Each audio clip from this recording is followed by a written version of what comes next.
Tonight, the America First agenda is colliding with the American street. Across U.S., schools are empty, stores are shuttered, and city centers have turned into battlegrounds as a nationwide strike takes aim at the administration's immigration crackdown. From the fatal shooting of a nurse in Minneapolis to chemical sprays in Los Angeles, the question is no longer just about policy. It's about the very definition of domestic peace. Meanwhile, at the Pentagon, a new national defense strategy has quietly redefined the military's mission, turning its gaze away from cloud castle, international laws, and towards the U.S. borders. And tonight, we analyze the friction between the White House, the Constitution, and the people. I'm Hana Al-Hamalawi, and this is In Focus.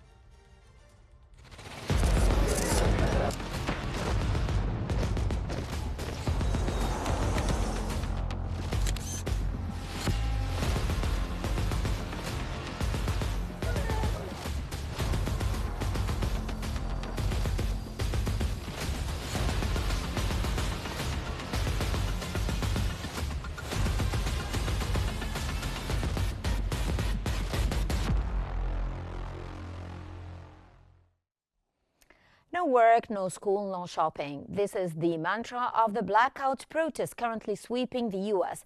The catalyst, a series of fatal encounters with federal agents, most notably the killing of Alex Preddy, an ICU nurse shot in Minneapolis while recording an immigration operation on his phone.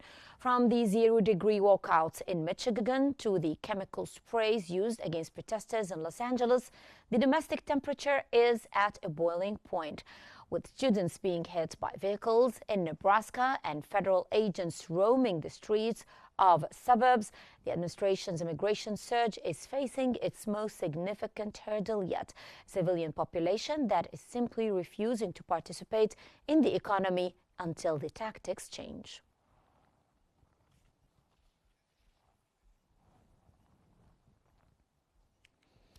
Joining us to navigate these legal and political rapids is Mrs. Ginger Chapman, the veteran legal and political analyst from Washington, with a deep focus on executive power and, of course, civil liberties. Always great to have you with us, Mrs. Ginger. Let me start by asking you, the killing of Alex Preddy, a nurse recording an incident, seems to have shifted the narrative from immigration policy to public safety. How does the administration legally justify these high-stakes operations in residential neighborhoods? Yes, well, first, thank you, Hala. It's a pleasure to be with you today, and greetings to your viewers. The pleasure is always mine. Thank you. And, well, what we have seen is that President Trump's immigration strategy is deteriorating. It has become unsustainable, and what we are seeing is a response to President Trump's increasing militarization of ICE and the response of a great deal of the American public. Now, what's very interesting about this is that previously it was Democrats and liberals that were protesting ICE. However, the shooting of Alex Preddy has changed the conversation. One, because he was legally armed, and many Republicans, this has driven a wedge between the Republicans because for most Republicans, the right to carry and bear arms is sacrosanct. It's our Second Amendment. And for President Trump to accuse Preddy of doing something wrong merely because he's carrying a gun has angered many conservative Republicans. Even though there's controversy whether he was aggressive, whether he was known to ICE previously, those are all facts that are going to be argued over in the public square, in the court of public opinion. But this signified a shift and the recognition amongst Americans that President Trump's immigration forces, ICE, are becoming unacceptably militarized, and they're carrying out operations on the American streets in ways that are repugnant to our Constitution. Many people are wondering if President Trump has now abandoned our Constitution, abandoned our federal laws, and even abandoned international law.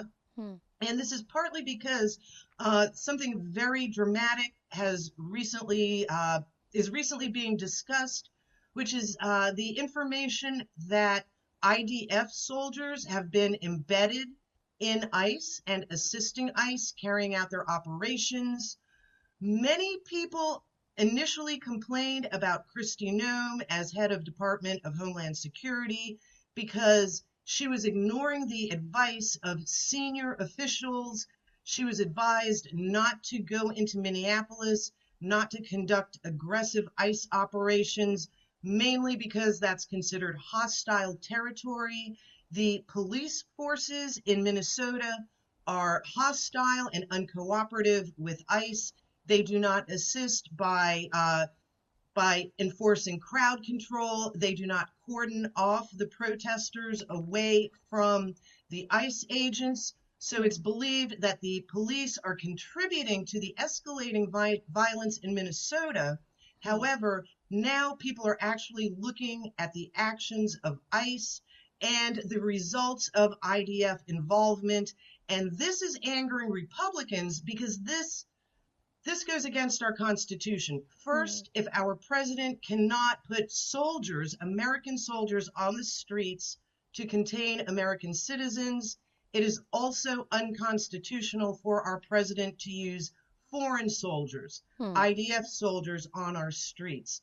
They're becoming increasingly militarized, adopting IDF tactics such as home invasions, security checkpoints, high-tech surveillance using Palantir, which is a company that many Republicans and conservatives are opposed to their data collection and surveillance of Americans. Now we see this is being applied to immigrants as well as increasingly applied to American citizens.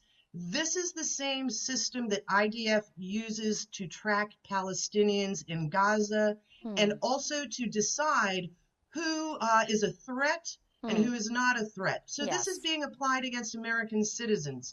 Now, the other interesting thing about the protests is that this is happening in below freezing temperatures. In Minnesota, in many cities, temperatures have been below freezing in the single digits for over a week. So we're seeing massive movement of people out on the streets protesting in and we can see sub-freezing. on the screen now signs reading melt ice, ice out, and also we are seeing no work, no school, no shopping, strikes. So in your own opinion, can a presidency that prides itself on economic strength survive a prolonged civilian-led economic blackout? Well, our economy is already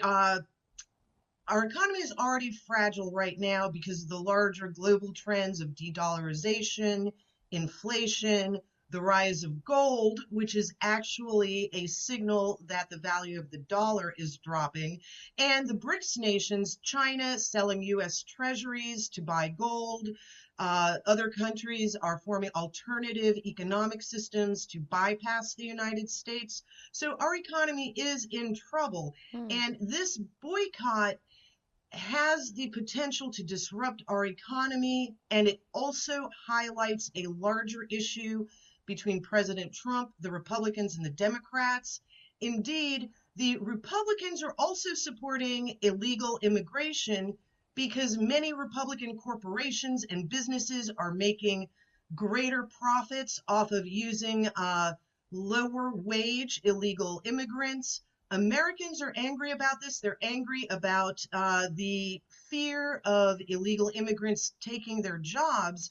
However, they're noticing that President Trump changed his tactics. Initially, his ICE raids were to companies that hired large numbers of illegal immigrants, and he would arrest them. And then the Republican business leaders started to complain to Trump, "You're taking our employees." We saw even there was a Hyundai car factory where we arrested South Korean illegal immigrants. The factory complained, and then Trump brought them back from Korea to continue working. So immigration is being President Trump is not being an honest, transparent broker. This has angered the Democrats, but now it's increasingly angering Republicans. When Trump switched his strategy from targeting places of employment and targeting employers with regulatory penalties for hiring illegal immigrants, that was when they started invading homes, dragging immigrants out of their homes, off the streets, out of hospitals, courtrooms, schoolrooms, places that were previously considered inviolate, places that were considered off limits for ICE due to safety and concern for the people in those places. Yes. So this has angered.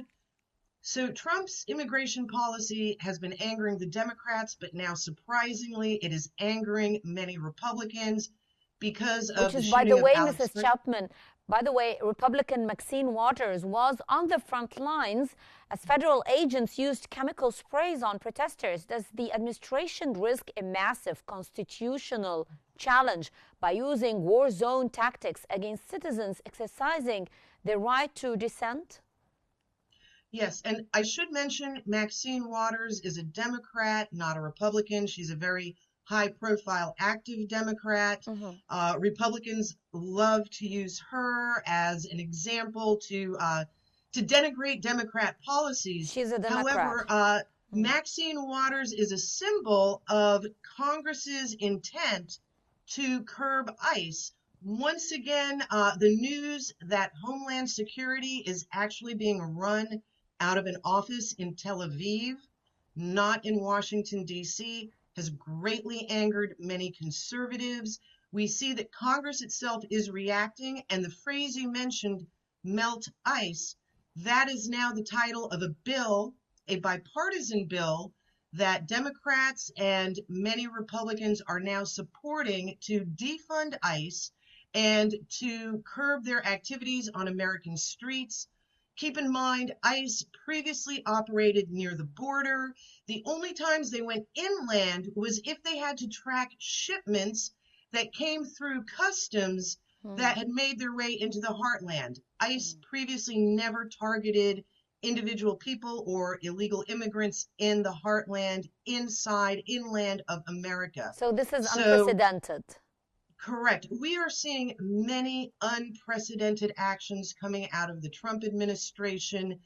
Many diehard Trump supporters are maintaining their support and enthusiasm for President Trump, but it is becoming harder in the light of many revelations and the consequences of many of the actions carried out by the Trump administration. I don't want to veer off topic. However, the looming attack on Iran has also alarmed a great many conservatives, a great many Republicans. They want to go back to the Caspar Weinberger doctrine of no military action without a clear objective, without restraint, without consideration of the risks. And we see Trump talking about his grand armada that is now headed to Iran, headed to the Persian Gulf. And we notice that Trump is talking about the success in Venezuela, and this should be a warning to Iran. However, we note that Trump never used his armada in Venezuela. Yes. The naval armada sat there. We blew up a few small speedboats, which is also upsetting to Americans. If another country was blowing up small boats off the coast of America, that would be an act of war to America. And as Senator Rand Paul pointed out when he was questioning Marco Rubio, Secretary of State, at the hearing just a couple of days ago, earlier this week, he said to Rubio, what if another country came and kidnapped Trump? And what if it was a perfect military operation, no casualties, but they kidnapped Trump and took him to another country? Would we be okay with that? Would we say, oh, that is not an act of war. We will negotiate and work around this. So President Trump's actions are alarming Republican senators, Republican conservatives, as well as the usual resistance. Also, it should be noted for Trump, He is not talking about democracy with Iran. He's only talking about making them comply with our demands. This is because if he mentions democracy, that means boots on the ground. We cannot put boots on the ground. We do not have the military capability for that. Our ships are actually in danger. They cannot get too close to Iran because of the threat of attacks on our ships. They are sitting ducks. So once again, Trump has boxed himself and boxed America into an unnecessary situation in Iran that has a great potential to spiral out of control and escalate into a wider regional war. Yes. At the same time that the protests and ICE activity on the streets of America have the potential to spiral out of control and create conflict, violence, and as well as doing a great deal of damage to our fragile economy. So there is a great deal of concern and alarm amongst Republicans, Democrats, conservatives, liberals, and we want to know what is Trump's endgame, what is his strategy, because right now all we are seeing is chaos, disorder. We are being boxed in with no clear path out. Senator Susan Collins announced ICE is ending its surge in Maine. Is this a sign that the administration is beginning to buckle under pressure in specific purple states? Yes, and we have seen President Trump has directed ICE to change their tactics. Maine is an unusual state. They are our most northeastern state. They are largely, they have a few cities, but they are largely wilderness, open expanse. So they're not an urban environment. So ICE operations there have a larger impact. These are smaller communities. They're more tight-knit. There's more engagement between the immigrant community and the resident communities. So, and also Maine has never been a hot spot. Maine has never been a troublesome, controversial area. So this is part of the larger shift of Trump pulling back ICE because of the increasing pressures. We see that he's changed his tactics in Minnesota. He pulled out Greg Bovino, and he has directed Tom Homan to go in and calm the situation.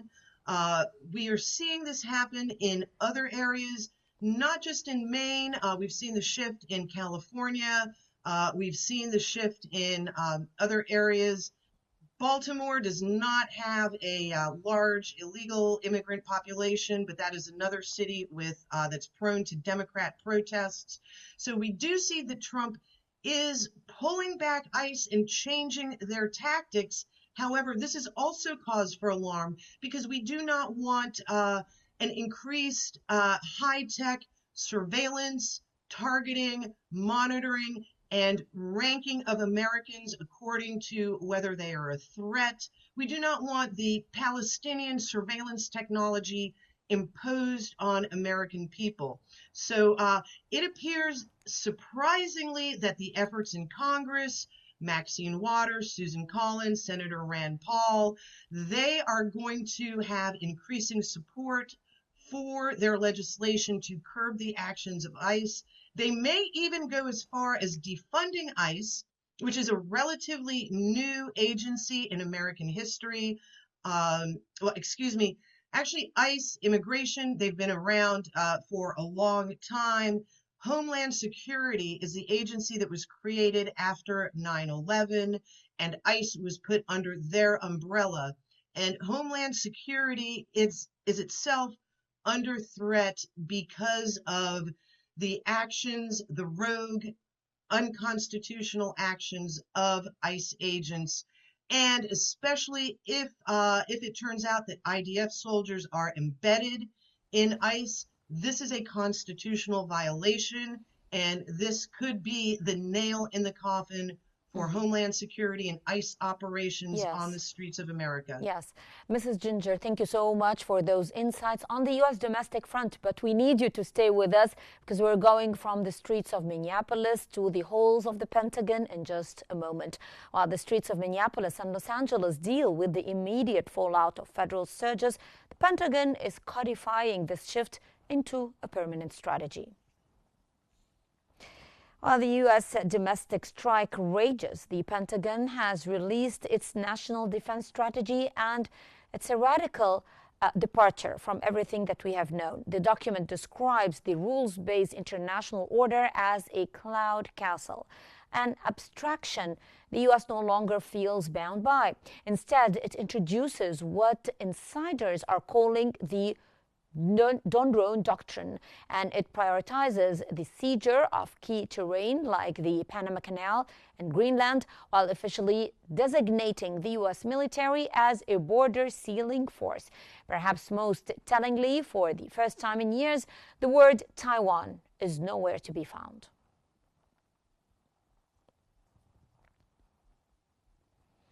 And now we're back again with Mrs. Ginger Chapman as we move from the tactical chaos on the streets to the high-level strategy at the Pentagon. Mrs. Ginger, by dismissing international law as an abstraction, is the Pentagon essentially saying that might makes right is the only law that the U.S. recognizes in 2026 or in the Trump era? Yes, and unfortunately, what we have seen in the Trump era is this might makes right. We saw this in press releases and statements by many high-ranking Trump officials saying that there is no international law, it's the rule of the jungle, and America is going to dominate in our hemisphere. And what we're also seeing is a distortion, a perversion of our historical doctrines. For example, the Monroe Doctrine also prohibited American interference in independent sovereign nations in South America, in the Western Hemisphere. The original Monroe Doctrine was to protect South American nations from European colonialist ambitions and also to prevent America from interfering in their politics. We see now that Donald Trump has reinterpreted the Monroe Doctrine or the Donroe Doctrine as America having the right to interfere in all sovereign nations in our Western Hemisphere. At the same time, we are shutting out China and Russia from our hemisphere. At the same time that we are also engaging in military actions in their hemispheres. Mm-hmm. So it's a distortion of history, and it's also a hypocritical reinterpretation. Mm-hmm. And the consequences of this that we are seeing is the President Trump's demand for Greenland, demand that the United States needs Greenland, therefore the European Union and Denmark should just hand it over. We see that this is fracturing the European Union.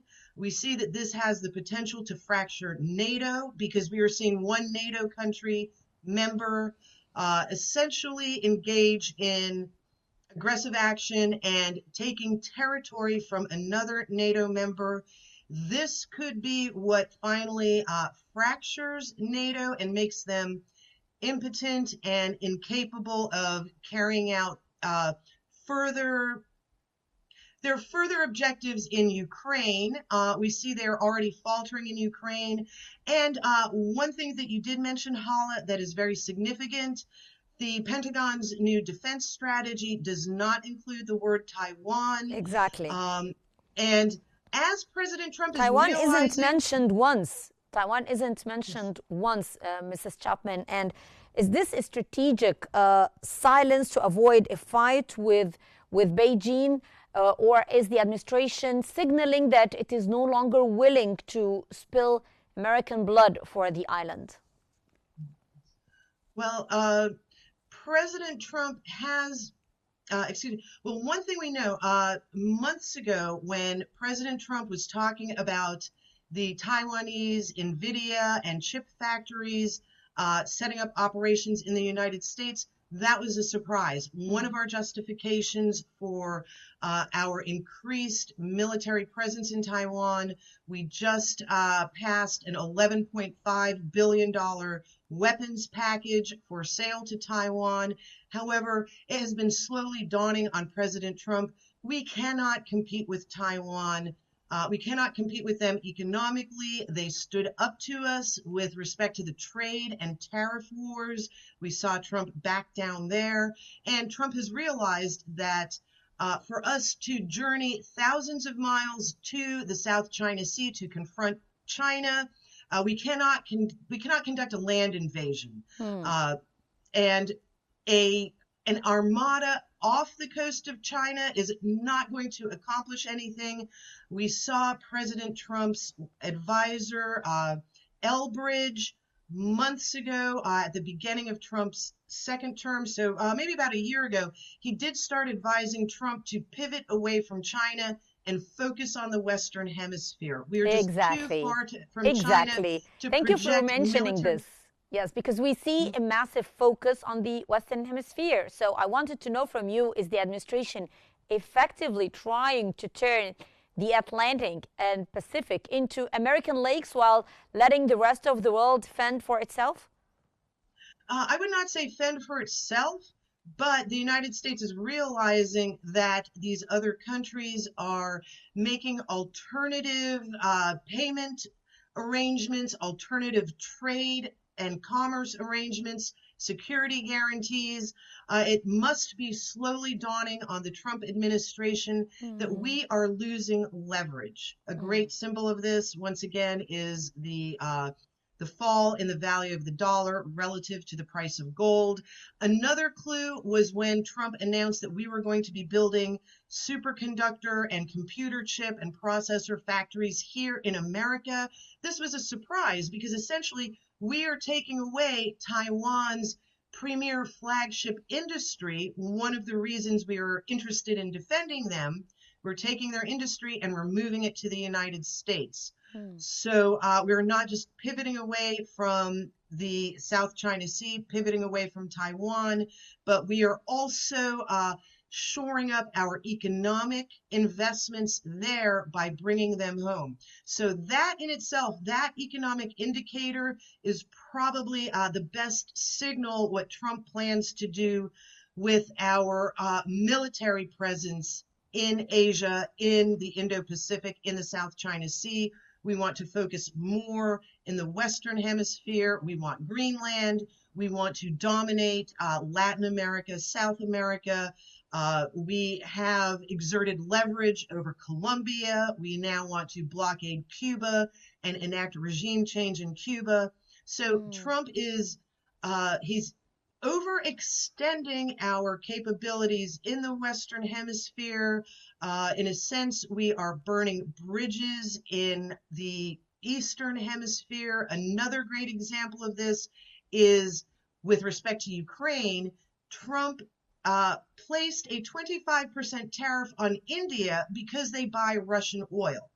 And previously, Trump had said we would not tariff countries that purchase Russian oil unless Europe does. And Europe did not. This was last year, so that went by the wayside.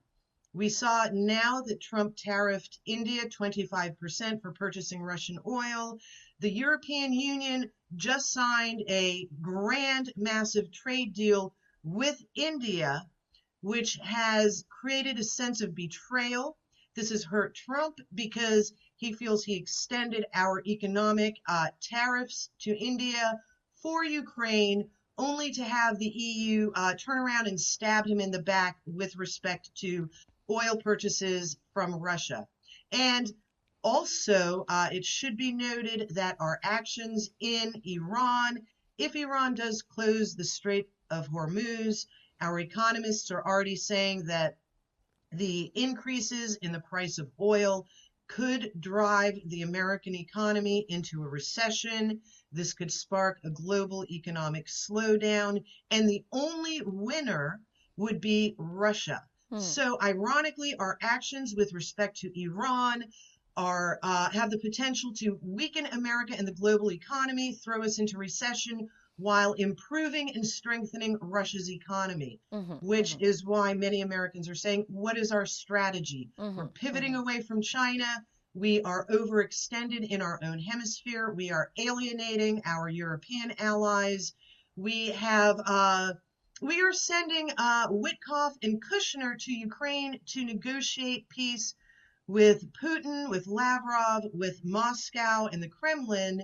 However, they are real estate agents. They are businessmen. It turns out they do not have the depth of diplomatic experience, the deep understanding of historical relations between Russia, Europe, and the United States to be effective. They're becoming errand boys carrying demands from Zelensky to Russia and being rejected. This is becoming a strategy of diminishing returns.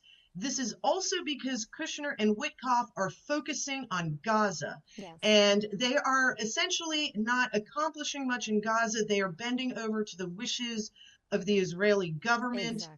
And deteriorating the American position within Gaza, which is also bringing up President Trump's position as governor on the Board of Peace. Yes, this is a position he wants to occupy after his presidency, but he will not have leverage. He will not have any type of power after his presidency to exert on the Board of Peace in Palestine. I get your point. Things internationally, every area, every hot spot is becoming more chaotic, less strategic objectives, and it appears that Trump is winging it with the global economy, with international relations. Yes, I get your point, and unfortunately our time is up, but I'd like to thank you so much, Mrs. Ginger Chapman. Thank you so much for your expert analysis on both fronts tonight. And whether it's a high school student walking out in Detroit or a carrier strike group moving towards the Gulf, the common thread is U.S. being remade in the image of a single doctrine. The cloud castles of the past are being torn down, but the new structures being built on the ground are proving to be more divisive than anyone anticipated, as our dear guest, Mrs. Ginger Chapman, said. I'm Hannah Al-Hamalawi. Thank you so much for being with us, and stay tuned for more analysis here on Q News.